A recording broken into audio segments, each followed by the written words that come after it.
If you're currently in the individual ready reserves or the IRR, you might be worried right now. The thing recently came about where the president said that if necessary, they've authorized the use of the IRR. And let's talk about kind of what that exactly means.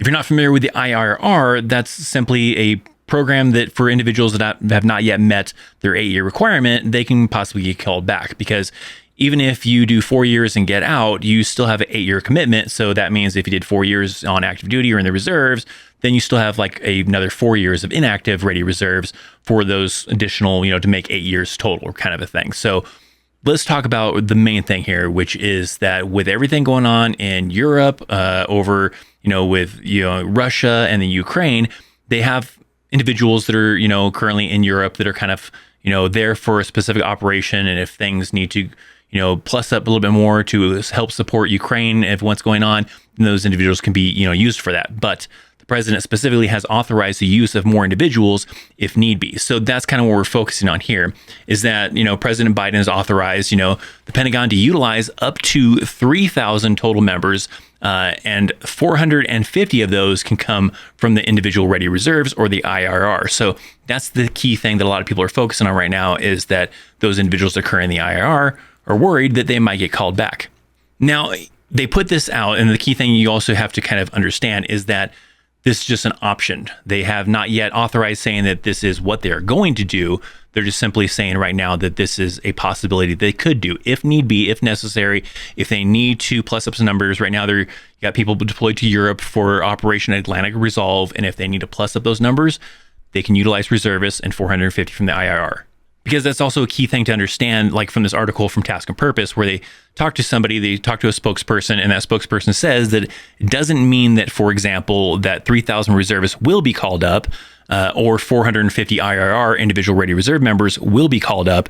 It just means those are parameters which DoD can use. So in the event they do need to do that, they have that option, right? I think it normally are authorized even way more, but simply as of right now, the president has only authorized 3,000 with 450 from IRR. I think otherwise normally it's like 30,000 and then like 3,000 from IRR or something like that. I forget what the exact number is, but nonetheless, right now, these are the numbers that have been authorized if necessary. So if things happen, things get a little bit more, hectic and crazy over with Russia and Ukraine, and US is going to increase forces in Europe to kind of help support things, then sure, they could. But another thing is they're not just grabbing everybody from IRR. There's a lot of other kind of parameters. First one that we want to talk about is like MOS specific. Just because you're in the IRR doesn't mean necessarily that you will be called up. Specifically, they have certain MOSs that they're kind of interested in. Specifically, the Army and Air Force have identified that they're interested basically in, filling these slots with individuals like military police, dental support, human resources, finance, and then possibly replacing like combat forces and stuff. So maybe like 11 Bravos or something like that. So those are kind of the key ones that maybe they're interested in. If you're not in those MOSs, then your chances are much, much lower. But if you are in those MOSs, then sure, there is the possibility that if they do decide to actually utilize those 450 from the IRR and you're in that MOS, then you might be one of those individuals they call back. But there are also probably other parameters you also have to kind of understand too, because just because, let's say, you are in the IRR and you're in that MOS doesn't necessarily mean that you will be called back either, because you got to also understand that, let's say you've been in the IRR for several years. You got out back in 2020, right? Or whatever the case was, and you're getting close to the end of your IRR contract requirement kind of thing. They're probably not as interested in you as they are someone who just recently got out, because those individuals that recently got out probably are still fairly fit, probably still kind of concurrent with tactics and everything.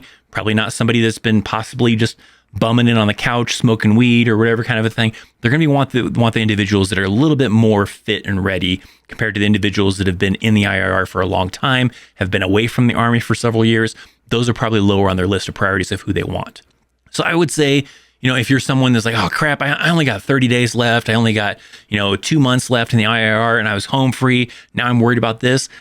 I mean, sure. I mean, they could do whatever they want, but I feel like you'd be a little bit lower on their priority list. You're probably not the individuals they're going to go after. They're going to go after the ones that recently got out, because those individuals would most likely do a better job than you would somebody who has not been training recently, who's been out of the game for several years, compared to someone who maybe recently got out like a few months ago, maybe even a year ago, kind of a thing, someone who has trained on their job recently.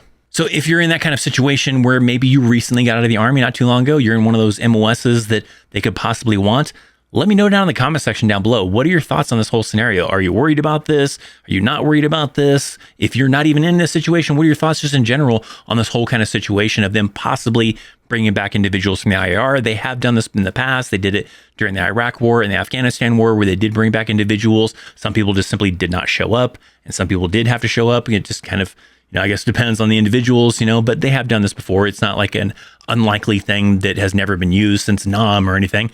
No, they've used it earlier in the 2000s during the Iraq and Afghanistan War. So let me know your comments down below. Thanks for hanging out. Thanks for watching. I'm Christopher Chaos. See you next time. See ya.